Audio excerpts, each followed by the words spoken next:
Vostra.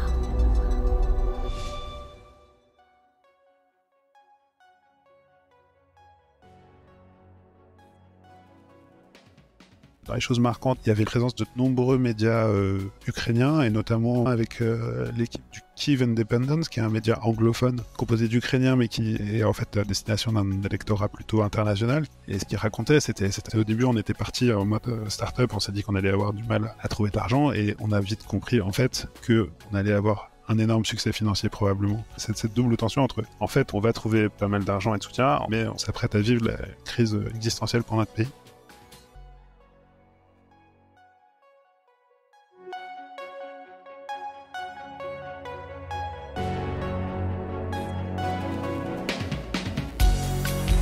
Bienvenue dans Mediarama, le podcast du futur des médias.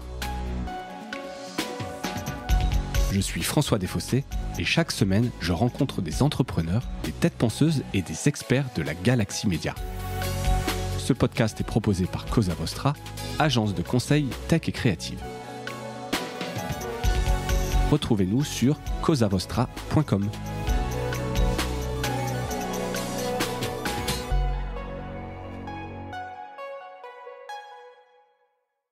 Bonjour à toutes et à tous et bienvenue dans ce nouvel épisode de Mediarama Pastille Actu. Aujourd'hui, nous sommes le mardi 25 avril et je reçois pour cette Pastille Actu un envoyé spécial, on va dire, Augustin Nepels. Augustin, bonjour.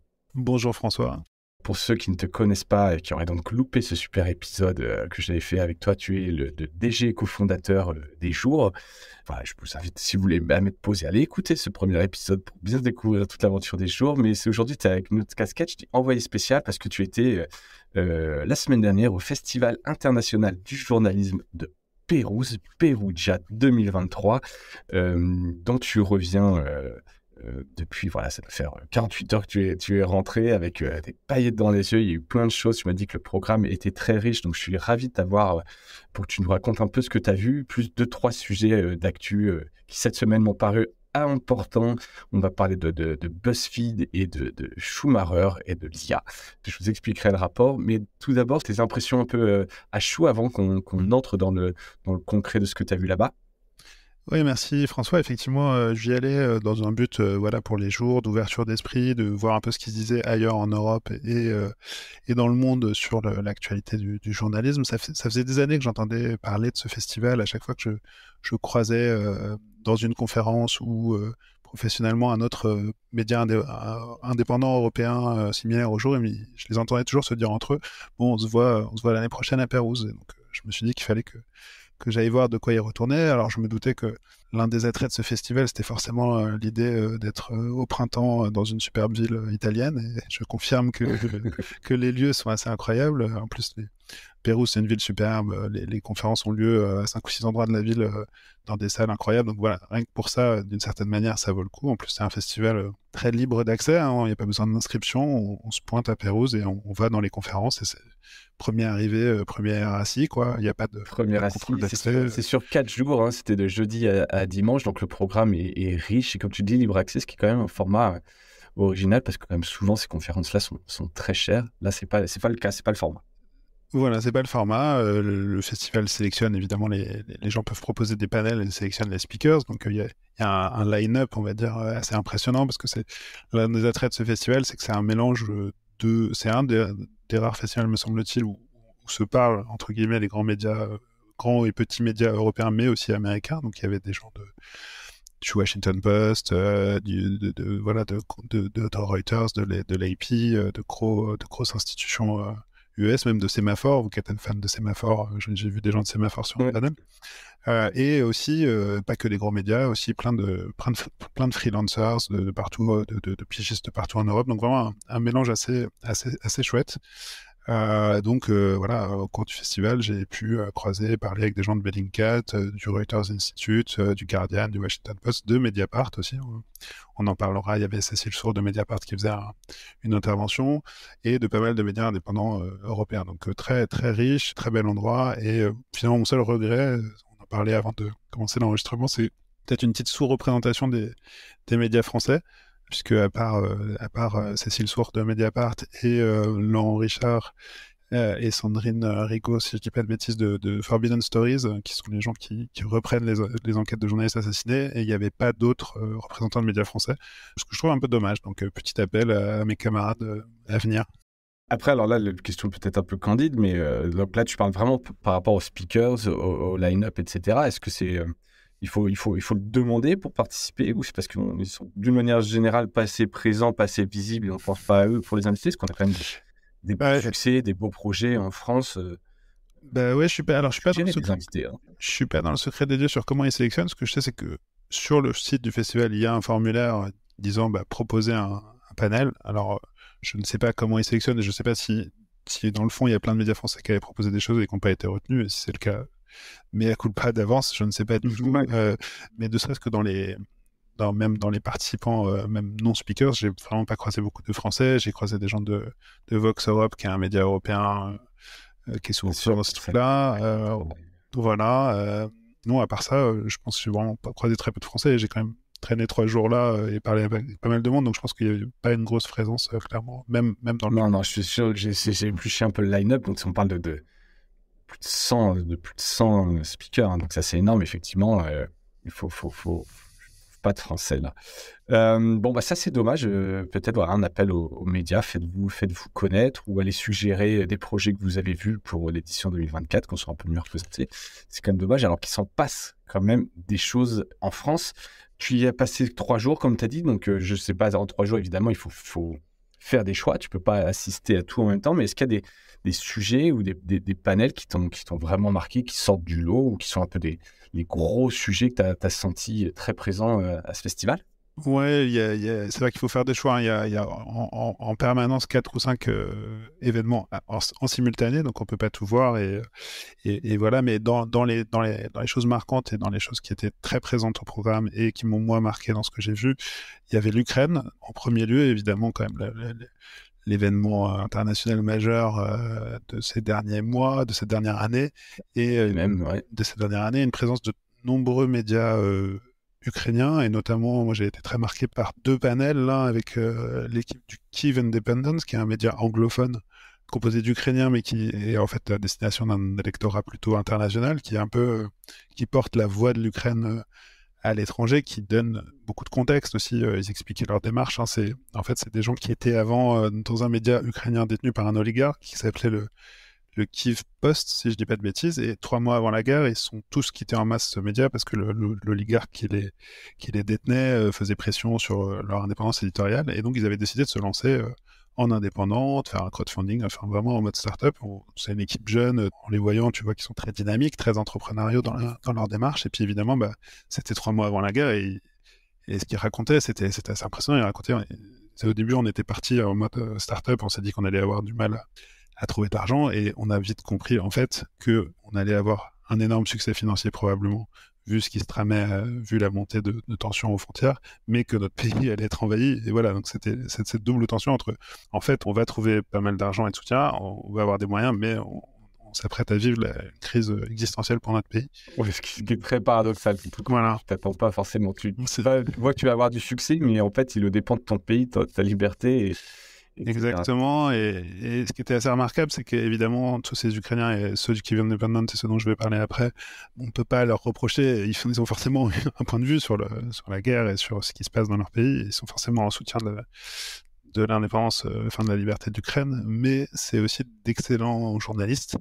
Et moi, j'ai vraiment été frappé par le courage qu'il faut pour à la fois faire du reportage sur un pays qui est envahi et garder une exigence journalistique, parce que Kyiv Independence racontait par exemple qu'ils ont fait une enquête aussi sur sur certaines exactions d'une brigade de l'armée ukrainienne, qui s'appelle d'ailleurs la brigade internationale, où ils ont découvert qu'il y avait un espèce d'escroc / criminel, je crois, polonais, recherché en Pologne, qui était devenu l'un des responsables d'une brigade ukrainienne de volontaires internationaux et qui avait fait des détournements de fonds, etc. Donc ils ont eu aussi le courage, dans un contexte de guerre, de sortir voilà. Ouais. Alors c'est pas la majorité, ce qui est pas non plus évident parce qu'en période de guerre, c'est pas on en reparlera peut-être. Tu l'as évoqué, Mediapart qui sort des affaires. Quand ton pays est envahi et en guerre, c'est pas le même contexte enfin, c'est pas, je sais pas si c'est du courage, mais voilà, c'est pas pareil de sortir quelque chose sur ton armée en période de guerre et d'invasion que juste ça cherche un scandale financier, quoi. Absolument. On essaie d'avoir un peu de pression. Et évidemment, avec ce qu'il racontait, c'est par exemple, la question leur a été posée, mais pour l'accès au front, est-ce que vous allez réussir à couvrir par exemple la probable offensive ukrainienne? Et il disait, notre problème, c'est que pour l'accès au front, on est traité plutôt comme un média local, c'est-à-dire que le pouvoir ukrainien donne plus volontiers l'accès au front aux médias internationaux. Nous, pourtant, on parle à l'extérieur, mais dans le contexte de l'accès au front, ils nous traitent plutôt comme un média local et ils restreignent pas mal notre accès, peut-être en rétorsion à cette enquête-là. Enfin voilà, il raconte ça et évidemment aussi, ils sortent énormément de choses sur les crimes de guerre nombreux de l'armée russe. Et ils disent aussi qu'ils vivent leur boulot comme contextualiser des choses, parce que dans ces contextes de conflit, il y a tous les médias internationaux qui viennent et ils disent, mais on s'aperçoit que les médias, par exemple, parlent d'un milliardaire ukrainien qui vient aider l'armée sur le front et ils disent, mais personne ne raconte qu'en fait, avant, lui, c'était une des principales voix pro-russes en Ukraine et que donc là, il essaye de se racheter une réputation en aidant l'armée ukrainienne, mais les médias internationaux n'ont pas ce contexte. Donc eux, ils se vivent vraiment comme porter la voix de l'Ukraine et donner du contexte et faire du contenu. Même ils disent, on fait du contenu evergreen en disant l'histoire de l'Ukraine, pour améliorer finalement la couverture du conflit Donner par les plus médias internationaux. de contexte, plus de profondeur un peu à ce que nous on peut avoir à l'international quelque part. Donc voilà, super intéressant, super et avec ce message qu'ils avaient de n'oubliez pas l'Ukraine, quoi. Ce qu'ils craignent le plus, c'est la fatigue, un peu la war fatigue, quoi, le fait que les médias internationaux finissent par se désintéresser, par être lassés par ce conflit. Et on sent que une des raisons de leur présence au festival, c'était vraiment de venir porter ce message-là. Et ça marche, on a parlé de l'Ukraine en dehors de ce témoignage du Kyiv Independent. Ouais, il y avait énormément de conférences sur ce thème-là, et une autre qui m'a marqué, qui était vraiment assez incroyable, c'était l'équipe de Associated Press de AP qui avait sorti ces fameuses photos terribles de la maternité de Mariupol. Et là, il y avait l'équipe, il y avait un caméraman et son ancienne fixeuse qui est devenue aussi journaliste à AP depuis, une équipe de 2 personnes qui ont fait un documentaire sur ce qui s'est passé à Mariupol, sur comment ils ont vécu ce siège, comment ils sont sortis par miracle de Mariupol, et c'était un moment d'une puissance assez incroyable. Ok, donc ils sont venus témoigner un petit peu des conditions dans lesquelles ils ont fait. Là, c'est quoi l'objectif de venir les faire parler? C'est plus saluer leur travail et qui explique un peu le making-of quelque part? Ouais, c'était complètement le making-of, et comme c'était aussi, il se trouve que ces 2 Ukrainiens, c'était des salariés d'AP, mais ils étaient tous les 2 ukrainiens, c'était aussi raconté la transformation en journaliste presque. Alors, il y en a un qui était assez expérimenté, qui était journaliste avant, et l'autre qui est devenue fixeuse un peu elle a raconté quasiment, moi, mon pays ça a été envahi, qu'est-ce que je fais, quoi, et disant, j'ai envie d'être utile, comment c'est de la transformation de vocation situationnelle, j'ai tout à fait raconté. Et comment tu deviens un journaliste, et même d'excellents journalistes, pareil. Et ce qui était très fort, c'est qu'ils ont montré des extraits d'un documentaire qui vient de gagner un prix au festival de documentaire de Sundance aux États-Unis, donc le plus grand festival de documentaire américain, qui s'appelle 20 Days in Mariupol, donc qui est le récit de comment ils sont arrivés à Mariupol juste avant que l'invasion par la Russie, ce qu'ils ont filmé, la fameuse scène de la maternité. Donc ça, c'est des images absolument dingues. Ils ont montré quelques extraits juste pour le festival là, et je sais pas quand ce documentaire va sortir en France, mais voilà, ça fait partie moi des images les plus fortes que j'ai vues sur ce conflit, quoi. Top, l'Ukraine, donc sujet bien présent. Est-ce qu'il y a d'autres sujets que tu as sentis? Alors, il y a toujours des buzzwords, il y a toujours des tendances. Est-ce qu'il y a d'autres choses comme ça un peu à chaud? Je dirais, pour petite pirouette, pour dessiner un peu l'intérêt du public du festival et des sujets chauds du moment, il y a 2 conférences dans lesquelles j'ai pas pu rentrer, parce que donc trop de succès. Voilà, trop de succès. Et en plus, ces 2-là. Où tu étais en retard. Voilà, non mais de fait, c'est vraiment des conférences de 50 minutes, et après, tu as 10 minutes pour te rendre parfois dans un autre lieu, à l'autre bout de la ville, pour aller voir une autre conférence. Et donc là, il se trouve qu'il y en a 2, ça m'est arrivé que 2 fois dans le festival de pas pouvoir entrer dans un truc que je voulais voir, et les 2 fois, c'était l'une sur l'IA et l'autre sur TikTok. Et je pense que ça symbolise assez bien voilà, les sujets qui préoccupaient pas mal les gens. Donc l'IA, gros sujet. Alors, j'ai pas vu celle dont je te parle là, mais j'en ai vu au moins 2 autres sur l'IA.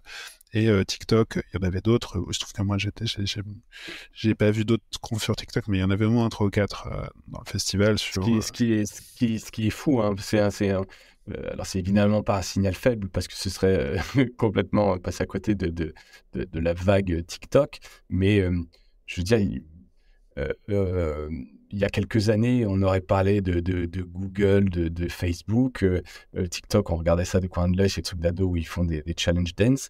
Là, maintenant, c'est un acteur majeur et tu dis, à Pérouse, il y a 3 conférences sur TikTok et les médias, quoi. Ouais, c'est ça. Il y avait un workshop, je crois, celui où j'ai pas pu aller, sur comment utiliser, je sais plus comment c'était formulé, mais comment utiliser TikTok pour les médias. Il y avait un panel avec des gros médias type Guardian, etc., qui racontaient ce qu'ils faisaient sur TikTok. Il y avait un panel sur sans doute un angle plus politique. Enfin voilà, le réseau social du jour, c'était TikTok. Et je pense que, à contrario, j'ai pas entendu une seule fois parler pour quasi prononcer le mot Meta ou Facebook.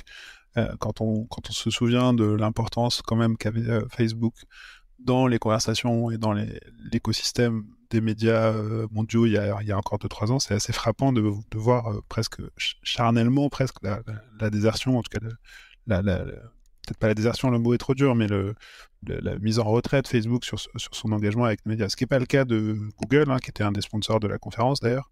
Mais clairement, Google était assez présent avec la Google News Initiative et était un des sponsors majeurs de la conférence. En revanche, Meta, plus personne n'en parlait et il n'était pas là, quoi.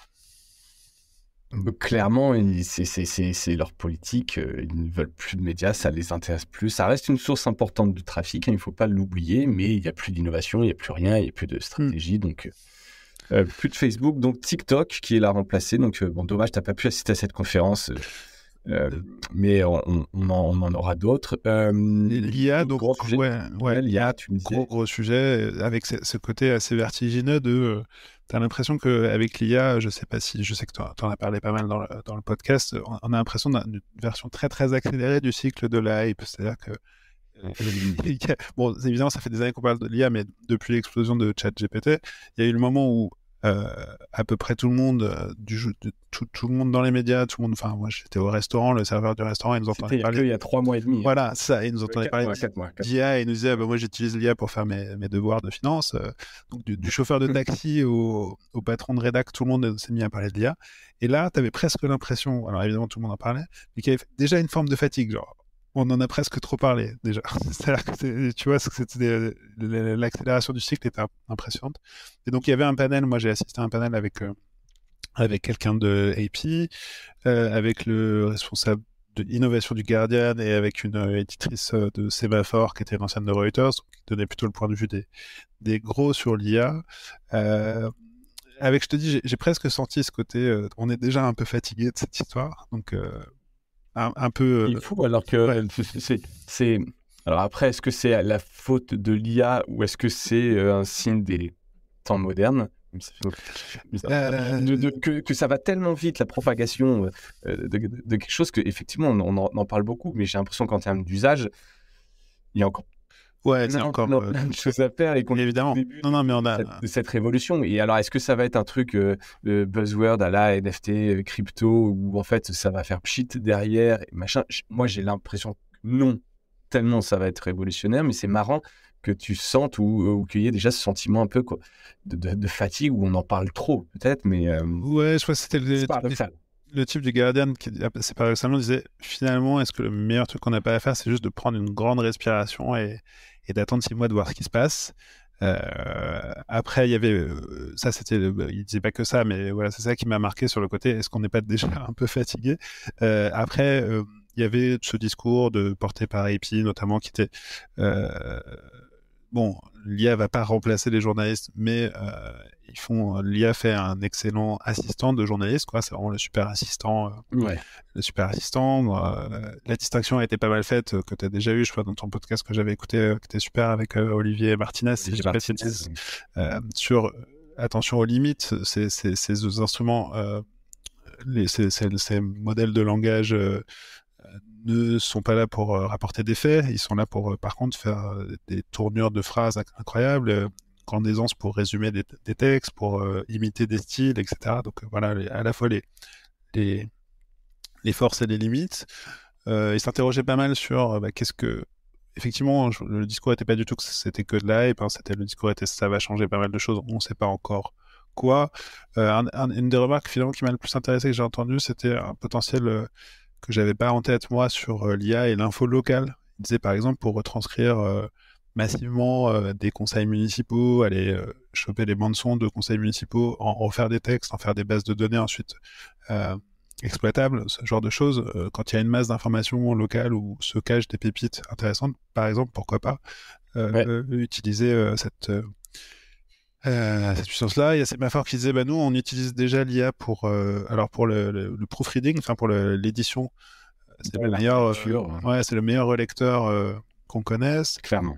Et après, il y avait quelques punchlines et quelques échanges avec le public. Je crois que c'est la personne de Semaphore qui a dit, on n'est pas là pour sauver les journalistes, on est là pour sauver le journalisme. Phrase qui tape un peu quand t'es face à une salle. Quand t'as une salle faite de composée de journalistes, je crois que le modérateur du panel lui a dit vous êtes courageuse de passer une salle pleine de journalistes. Donc avec ce côté, ces punchlines qu'on connaît quand on bien sûr, ce genre de conférence, il y a toujours un petit côté un peu préparé de tout ça, hein, évidemment. Mais voilà. Et dernière punchline sur l'IA que je l'ai noté parce qu'ils étaient riches en punchline. Donc c'est du journalisme augmenté et pas du journalisme automatisé. Voilà, ce qui est bien résumé et ce qu'on dit et avec auquel effectivement j'adhère. Mais ce qui veut dire que voilà, si on veut être augmenté, il faut s'en emparer assez vite, comprendre comment ça peut nous aider pour prendre un temps d'avance, même si c'est pas une compétition, il vaut mieux savoir l'utiliser que s'en méfier. Et de voir ça comme un remplacement. C'est clair. Donc, TikTok, l'IA et une troisième grande tendance que tu as repérée? Bon, alors, grande tendance, moi, je suis modeste sur ma capacité à forcément repérer des tendances, mais en tout cas, un autre truc qui m'a intéressé, que j'ai noté aussi dans ces tendances business, c'était toujours l'audio, hein, quand même bien présent. Il y avait un panel sur la renaissance. Est-ce qu'on vit une renaissance de l'audio? Et j'ai noté, par exemple, formule, hein, toujours ces punchlines d'habitude des conférences, mais cette formule du responsable des podcasts de The Economist qui faisait une distinction que j'avais pas entendue jusqu'ici. Alors peut-être que toi tu connais parce que tu connais mieux les podcasts que moi, François, mais entre ce qu'il a appelé la sit-back radio, donc la radio qui a une écoute passive où on écoute un peu en s'allongeant, en s'inclinant dans son fauteuil, et le lean forward podcast où là on va chercher un épisode précis, c'est une écoute plus active et plus intéressante. Enfin, pas forcément plus intéressante, mais plus engagée, on va dire. Je trouvais la distinction amusante. Et ils expliquaient que chez The Economist, qui a cette réputation d'être un peu aride comme publication, pour décider si ça valait le coup de faire un podcast, ils se disaient est-ce que ça ferait une bonne une de The Economist, parce qu'ils sont connus pour leur une assez percutante, et voilà, la manière dont ils s'y réfléchissaient, c'était de se dire si ça fait une bonne une, alors ça fait un bon podcast. C'est que ça vaut le coup, ça pourra faire un bon podcast. Voilà, intéressant comme quelque part. Ouais, mais voilà, c'est l'intérêt du contenu. L'audio, effectivement, alors est-ce qu'on vit une renaissance audio? Est-ce qu'elle est déjà passée? Est-ce qu'elle a une maturité? On en parlait la semaine dernière avec Laura à ce micro. À suivre. En tout cas, il se passe pas mal de choses. Il y a aussi les podcasts vidéo avec l'arrivée de YouTube là-dessus. Mais oui, ça reste donc des grands sujets de discussion, même si c'est pas une tendance que tu as repérée, mais en tout cas, ce qui, toi, tu as un peu attrapé ton attention. Tu en parlais tout à l'heure, donc il y avait quand même un média français, Mediapart, qui participait donc dans un panel. Tu as parlé de Cécile Sourde de Mediapart, la fraîchement élue nouvelle directrice générale qu'on avait eue à ce micro pour l'anniversaire de Mediapart. Est-ce que écoute, quel était le sujet, dis-moi? C'était, je crois, le sujet, c'était le futur du business des news. C'était animé par le patron du Reuters Institute, dont j'ai peur d'écorcher le nom, mais Erasmus, son prénom, en tout cas, donc vraiment le patron du Reuters Institute, qui était d'ailleurs très, très présent, qui animait pas mal de panels au festival. J'ai croisé pas mal de monde de chez eux, grosse présence qui reflète assez d'ailleurs une forme quand même de magistère intellectuel qu'ils ont, je trouve, on les cite quand même beaucoup en Europe. Ouais, clairement, et puis qui a fait un super rapport sur ce festival, donc je mettrai le lien dans les notes de l'épisode, qui est assez riche. Ouais, très riche. Ils avaient du monde, donc ça se voit d'ailleurs dans leur synthèse. T'as l'impression qu'ils ont été tout voir, voilà. Et Partout. donc, Ouais, c'est partout. clair. Et donc, il y avait Erasmus, leur patron, qui animait un panel avec Cécile Sour et deux autres exemples de médias indépendants avec des modèles économiques différents. Donc, le Daily Maverick en Afrique du Sud et Vox, représentante de Vox, qui parlait plutôt du modèle gratuit et publicitaire, du coup. Ben, donc, c'était très chouette de voir Cécile Sour prendre la parole. J'ai noté, j'ai assisté au panel à côté d'un patron d'un média plutôt de la taille équivalente à Les Jours allemand qui s'appelle Kraut Reporter, que je connais un peu et que j'avais retrouvé à la conférence. Et je le voyais physiquement halluciner quand Cécile Sour citait les chiffres de Mediapart et l'ampleur qu'a pris Mediapart, leur taille, leur profitabilité, etc. Donc ça m'a fait dire ce que je disais au début, que c'est dommage qu'il n'y ait pas plus de médias français qui viennent parler de leur expérience, parce que clairement, par exemple, la réussite de Mediapart est peut-être sous-estimée, sous-connue à l'international. Donc ça m'a frappé. Et après, elle a dit un Ils truc n'ont pas aussi. beaucoup communiqué, hein, c'est ce qu'on se disait quand même. Tu vois, ils ont quand même toujours été un peu. Voilà, regardez nous, ce qui parle pour nous, c'est nos contenus, c'est nos enquêtes. C'est pas comme ces projets, là tu parles de Keith Dependent qui prend la parole, très start-up, sémaphore, etc., qui communique énormément sur l'entreprise, le modèle. Mediapart, tu as quand même un truc un peu vivons heureux, vivons cachés, on parle pas. Alors, ils font du marketing, ils sont bons, attention, je suis pas en train de dire qu'ils font rien, mais il y a un peu un côté, on avance à notre rythme et on fait pas trop de bruit, et il y a peut-être un déficit d'image, notamment à l'international. Ouais, en tout cas, ils avaient peut-être, je sais pas si c'est vivre heureux ou vivre caché, mais ils avaient peut-être pas investi jusqu'ici ce champ-là parce ils avaient d'autres chats à fouetter sans doute. Mais en tout cas, c'est très chouette qu'ils le fassent là. Et j'ai noté, bah voilà, que c'était sans doute pas assez connu. Et notamment, hein, c'était très frappant. Il y a eu aussi un panel de médias indépendants européens, donc de taille un peu similaire au mien, c'est-à-dire de taille similaire au jour, qui étaient venus parler de comment était allé leur business model, j'en parlerai après, et ils citaient tous, pour ce qui les avait motivés à se lancer dans les années 2010, ils disaient tous on s'est inspiré de Dark Correspondent, ce qui est assez fou quand tu sais que Dark Correspondent est arrivé presque 10 ans après Mediapart sur un modèle très Ouais. similaire, et en fait, eux citaient tous cet exemple-là comme si Mediapart n'avait pas existé, alors que nous, les jours, par exemple, clairement en termes de modèle économique, euh, on marchait dans les pas de Mediapart, et ça m'a plus frappé que cette info-là soit pas arrivée à l'oreille d'autres médias européens.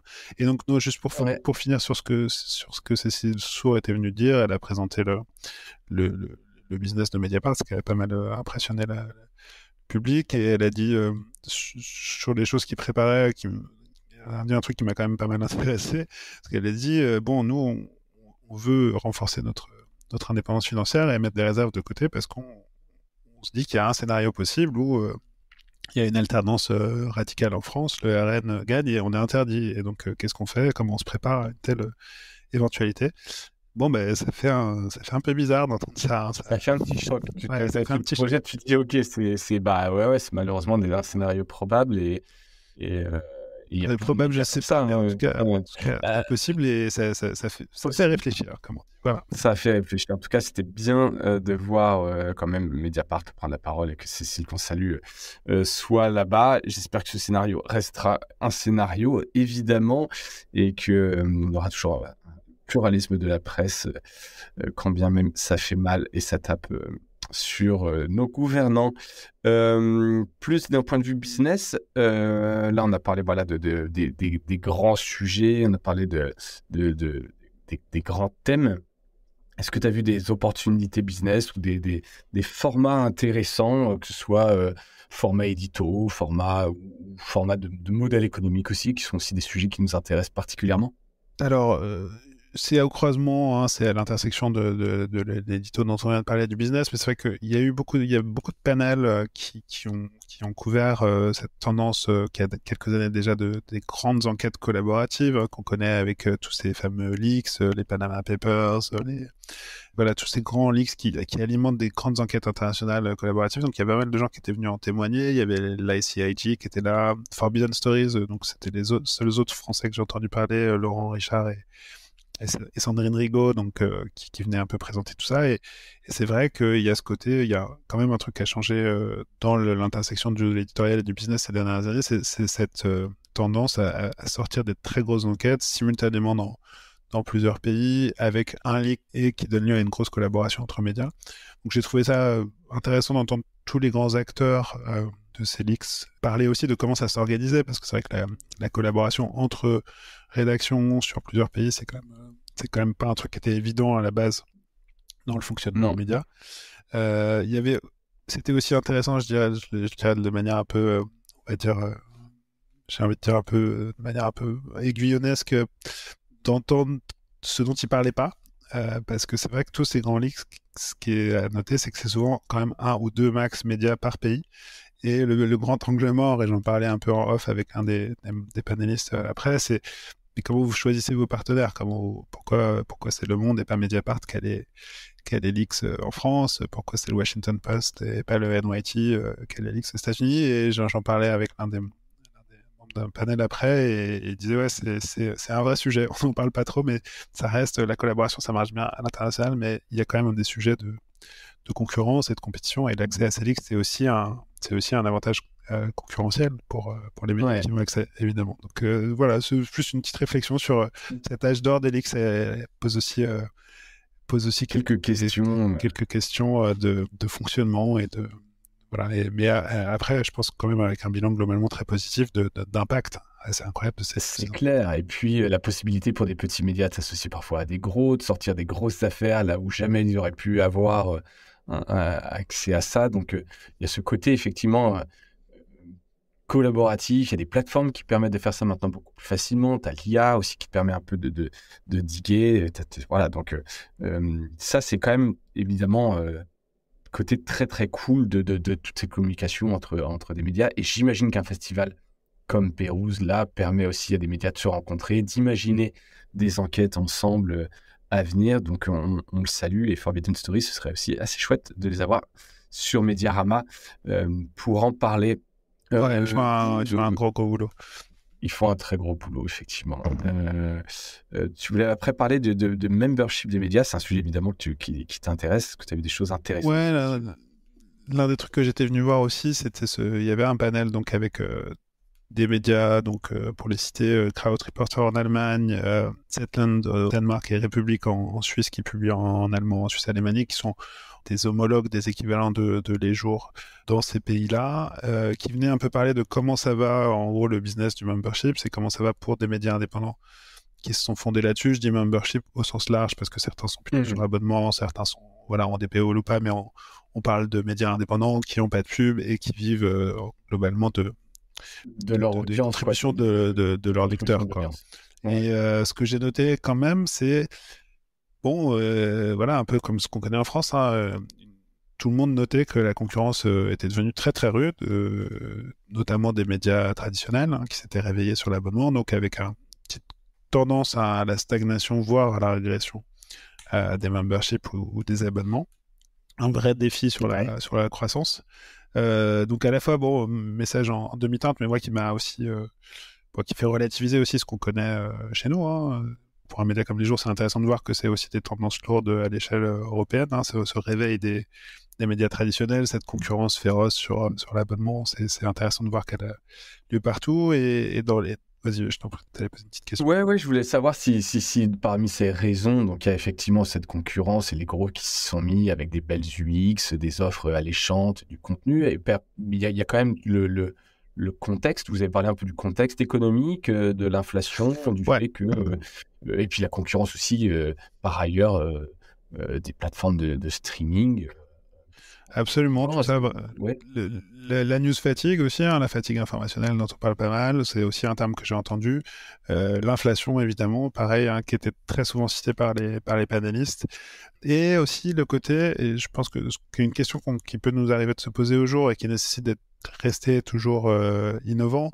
Le côté, tu t'es lancé il y a quelques années, tu as apporté une approche fraîche ou différente sur ton marché domestique, hein, tu avais des innovations éditoriales ou business, et puis au bout de quelques années, il faut être capable ces innovations, elles sont voilà, de se renouveler parce qu'elles sont aussi un peu digérées, et c'est normal par le reste de l'écosystème médiatique. Les bonnes idées sont imitées, reprises. On l'a connu, nous, avec les jours, quand cette innovation de l'actualité en série qu'on a quand même pas mal apporté depuis notre lancement, elle a été forcément regardée, assimilée par nos confrères, et c'est normal. Donc il y a ce côté intéressant de quand tu es une start-up médiatique, de la capacité, une fois atteint aussi l'équilibre, une certaine maturité économique, comment tu te relances, comment tu réinnoves, on va dire, et comment tu restes agile. Donc c'était très, très chouette d'entendre ça.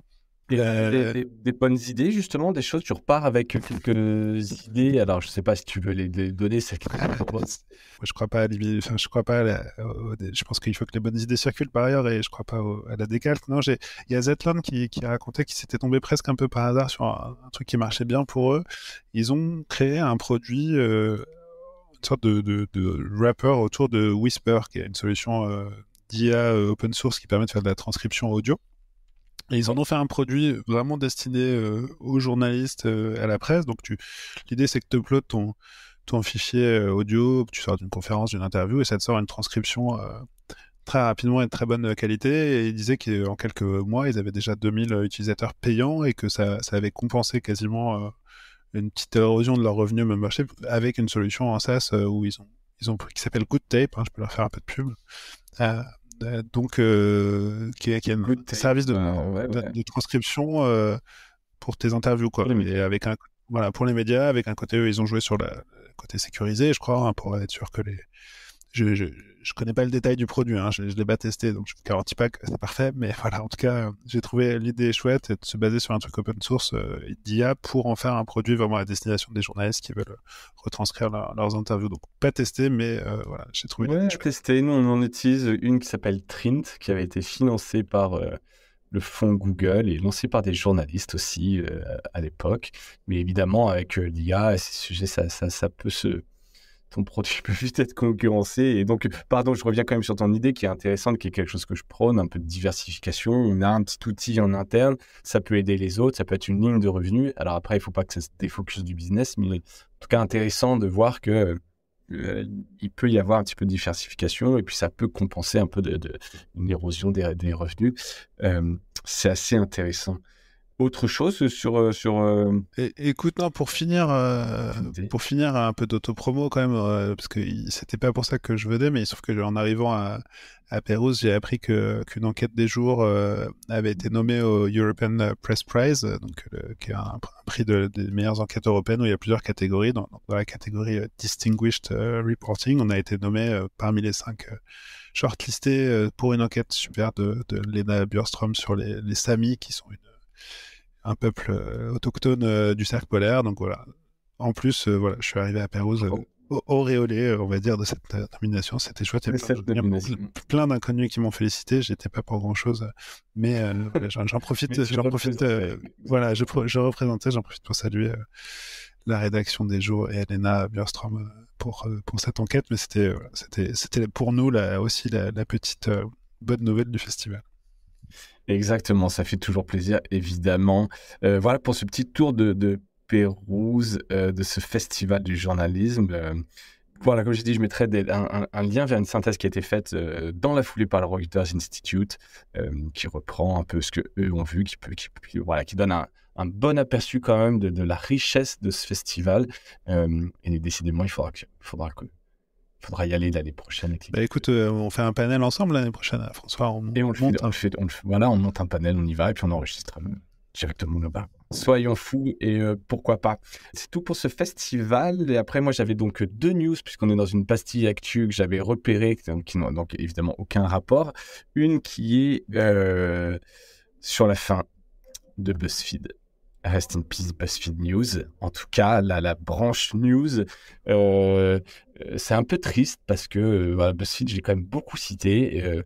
Lila Duvernois, qui m'aide à préparer ces épisodes aussi. BuzzFeed, ça a toujours été un peu une source d'inspiration quand on regarde. On en a beaucoup parlé. Ça fait partie de ces grands médias pure players dont on parlait beaucoup. Je sais qu'il y avait beaucoup d'innovation et des gros moyens, etc. Donc, pour refaire la petite histoire, ça a été créé en 2006. Voilà, je peux être symbole d'un journalisme mené sur Internet. Et grosso modo, voilà, à coup malheureusement des restructurations, la baisse du marché publicitaire, ils annoncent la fin de toute la branche news. Je ne sais pas si toi, ça te marque, si BuzzFeed était pour toi un peu dans ton viseur une référence ou pas spécialement.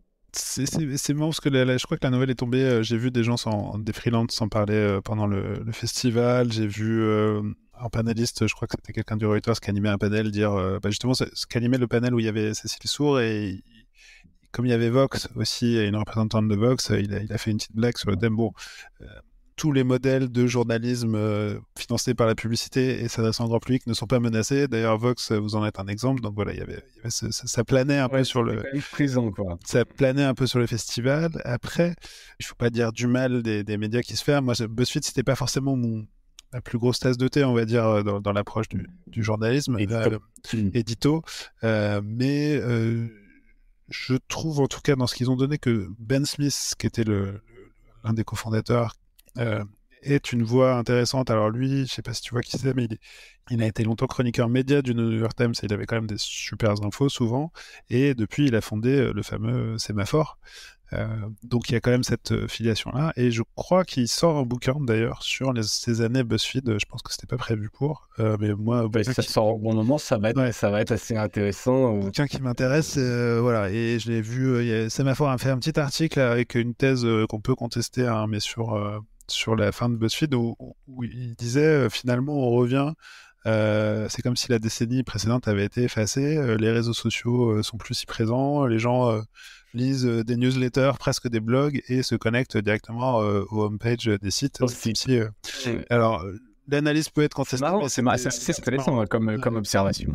Dire que tout ça, voilà, cette espèce d'effervescence de ces médias sociaux, comme si tout ça, effectivement, n'existait plus. Alors, effectivement, c'était peut-être pas ta tasse de thé, mais je tiens quand même à rappeler qu'ils avaient gagné en 2021 le prix Pulitzer pour une enquête sur les camps ouïghours en Chine. Donc, il y avait quand même un travail important journalistique et ça reste un beau gâchis quand même, 180 personnes qui vont être licenciées. Alors j'ai dit que ça arrêtait toutes les news, ils gardent quand même l'autre journal en ligne, le HuffPost, le Huffington Post, dont ils avaient racheté la licence américaine en 2020, plus des sites satellites, plus lifestyle sur la cuisine, la mode et les célébrités. Donc voilà, ça paye sans doute le manque de vision claire et management. Pour préciser quand même, quand je dis pas ma tasse de thé, c'est pas du tout une critique sur le journalisme qu'ils ont produit. Ils ont sorti plein de choses et il y avait du super journalisme chez BuzzFeed et des super journalistes. C'était pour dire que j'étais moins fan peut-être presque du modèle économique et de ce côté, de ce défaut parfois de certains médias américains où tu as un financement par des VC énormes, du coup avec des attentes énormes derrière de rentabilité. Et une débauche de moyens, et quand ça retombe, du coup, ça fait pas mal de casse, et tu le disais, 180 personnes licenciées, etc., parce que peut-être aussi que finalement, c'est des projets qui ont été presque surfinancés. Ils ont un peu le problème inverse qu'on a en France. Probablement, exactement. Et est-ce qu'un média peut être comme une start-up sans doute pas. Avec un retour sur investissement dans des métriques qu'attendent les VC, hein, c'est-à-dire quand tu investis, quand tu as un fonds d'investissement, qu'on te raconte une belle histoire, tu attends des gros multiples. Donc, ils se sont vendus comme une start-up. Ça a été l'aventure d'une start-up, BuzzFeed. C'est un média à la base. Voilà, c'est là peut-être le manque de vision. Voilà, on parlait de BuzzFeed. À un moment donné, ils cherchaient une valorisation à $1 milliard. C'est un peu démesuré, tu vois, et à l'opposé du spectre, on parlait tout à l'heure d'un Mediapart, peut-être un peu low profile, etc. Et au final, on voit où il a la réussite. C'est pour ça que je parle de gâchis, parce qu'effectivement, il y a eu des talents, il y a eu beaucoup d'argent, donc des talents, des vrais beaux sujets, mais une espèce de fuite en avant d'acquisition, etc., de changement sur un modèle fragile, et puis au final... patatras, c'est la casse. L'argent des VC, c'est jamais de l'argent gratuit. Il faut s'en souvenir. Il a toujours un coût et quand ça tombe, ça peut faire assez mal. Ça fait assez mal. Voilà, donc on va perdre une de nos sources principales de news BuzzFeed. On en parlait quand même assez souvent. J'aimais bien regarder quand même ce qu'il faisait. Voilà, l'autre news qui est beaucoup plus... Alors non, celle-ci était triste aussi, mais l'autre est plus what the fuck quand même. C'est un glauque, je sais pas. C'est la fausse interview de Michael Schumacher dans un tabloïd allemand dit Aktuell. Qui est paru la semaine dernière. Ce magazine, c'est l'équivalent de Public en Allemagne. Hein. Et donc, une affaire assez incroyable. Ils ont sorti une interview exclusive, donc nous dit la une du pilote de Formule 1, Michael Schumacher. Donc, je rappelle pour tout le monde le sait, qui avait été gravement accidenté en 2013. Et donc là, ils disent première mondiale, la première interview de Michael Schumacher. Donc, évidemment, ça a fait énormément parler. Et la petite subtilité, c'est qu'en fait, cette interview a été générée par une IA sur un site et que cette mention que cette interview est donc fausse, c'est un fake total, et elle est faite en petites lignes, des petits caractères à la fin de l'interview. Et grosso modo, ils ont vraiment clairement fait passer ça pour une vraie interview. Donc, c'est évidemment de très mauvais goût. Je ne sais pas si tu l'avais vu passer ou si tu avais déjà la tête à Pérouse la semaine dernière, mais j'étais en train de... ça m'a particulièrement choqué. Non, je n'ai pas vu passer ça. Je ne suis pas surpris que... Enfin, je pense que tu le sais mieux que moi qu'on va dans les prochains mois vers probablement pas mal de types de contenu. Et voilà, et ça pose pas mal de questions. Hein. Dans la Pérouse, les gens sur les panels d'IA parlaient pas mal de ce nouveau rôle des journalistes, dont la responsabilité va peut-être être demain de dire ça c'est vrai, ça c'est faux, d'une certaine manière, mais en tout cas, on n'était déjà pas très bien lotis dans la distinction dans les fake news, on va pas se mentir, on vivait déjà pas dans une époque très formidable de ce point de vue-là, et c'est clair que là, la suspicion désormais est un peu généralisée, je trouve, même sur les photos de news. Hein, c'est compliqué. Je sais pas si tu as ce réflexe. Moi, depuis que toutes ces photos générées par IA tournent, je me demande encore plus quand je vois une photo si c'est vrai ou fake. Quoi. Et donc, c'est vrai que ça... Ah bah, c'est vrai. Je ne crois plus en rien. Mais non, justement, normalement, le rôle du journalisme, et on l'espère, c'est justement d'être ceux qui aident à dire ce en quoi on peut croire et distinguer les faits, d'en témoigner. Et donc, ce que l'IA ne peut pas faire, d'ailleurs, c'est témoigner. L'IA ne peut pas dire « j'ai vu ça ». Donc, non, exactement. Mais dans ce rôle du journaliste, c'est pour ça que ça m'a d'autant plus choqué. Hein, c'est parce que je pense que... évidemment, je rappelle quand même que la famille de Schumacher n'a jamais communiqué sur cet accident, donc tout est bafoué dans cette histoire, et le fait que ce soit un média qui fasse ça, alors oui, c'est dit Aktuell, on ne parle pas d'une grande presse non plus de qualité, etc., mais dans la tête des gens, je pense qu'il y a un vrai risque de confusion. Je pense que ça va porter préjudice, ça porte préjudice à l'ensemble de la presse. C'est vraiment prendre les gens un peu pour des imbéciles. Et tu rappelles ce rôle du journalisme. Là, c'est pour moi un exemple là concret d'une connerie. Alors, je le dis quand même, hein, il y a quand même une sanction quasi immédiate. La rédactrice en chef de ce magazine, Anne Hoffman, a été limogée. Et j'allais dire aussi qu'on parle beaucoup de technologie sur l'IA et des dangers de la technologie, mais au risque d'enfoncer des portes très très ouvertes. L'usage de la technologie, c'est les femmes et les hommes qui la font, et donc l'usage responsable de cette technologie aussi, on peut beaucoup accuser la technologie, mais il y a aussi à un moment la responsabilité individuelle, la décence commune de ne pas faire certaines choses, et donc ça, typiquement, effectivement, c'en a une illustration typique. Voilà, donc c'était une illustration, en tout cas, d'un mauvais usage de l'IA, de mauvais goût, et puis des sanctions et de ce risque de préjudice. J'ai lu ça, donc c'est un article du Figaro, je mettrai le lien également, qui relatait cette news. Voilà un peu pour moi les grands sujets, les grands sujets, en tout cas, ce qui a attiré notre attention cette semaine dans les news. Augustin, merci pour ton temps, merci pour ce témoignage quasiment à chaud, en tout cas de ton retour du Festival du journalisme à Pérouse. C'était un vrai plaisir de t'avoir. Merci beaucoup, François.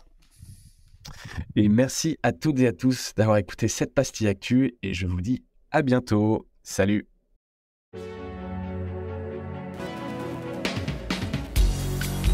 Voilà, Mediarama s'achève. Si cet épisode vous a plu, n'hésitez pas à le liker et le partager. Et puis, si vous souhaitez être accompagné par notre agence Cosa Vostra, contactez-moi par mail mediarama@cosavostra.com. Portez-vous bien.